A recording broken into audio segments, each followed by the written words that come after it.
परिषदेवर पाण्याच्या विविध समस्येसाठी महाविकास आघाडीच्या सर्व प्रमुख नेत्यांचा उपस्थित भव्य घागर मोर्चा काढण्यात आला। सिंदी रेल्वे शहरात पाणी पुरवठ्याच्या बाबतीत जी समस्या निर्माण झालेली आहे व तिचे उग्र रूप दिवसेंदिवस वाढत चाललेले आहे। मुख्याधिकारी आठवड्यातून एक दिवस सिंदी नगर परिषदेला भेट देत असतात, त्यामुळे सर्व कारभार नियोजन शून्य झालेला आहे। ज्या ज्या भागात पाणी टंचाई जास्त आहे त्या भागात जास्तीत जास्त प्रमाणात बोअरवेलचे नियोजन आधीच करणे आवश्यक आहे।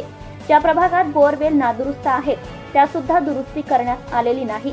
नगर परिषद तर्फे 5 दिवसानंतर पाणी पुरवठा होतो, त्यावेळी 1.5 तास नळ सुरू राहतात।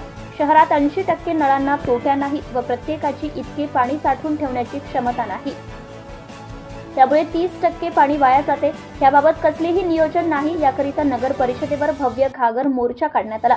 यावेळी मुख्याधिकारी यांनी 3 दिवसात पाण्याची समस्या मार्गी लावण्याचं आश्वासन दिले। यावेळी महाविकास आघाडीचे सर्व प्रमुख पदाधिकारी व कार्यकर्ते, सिंदी रेल्वे शहरातील नागरिक मोठ्या संख्येने उपस्थित होते।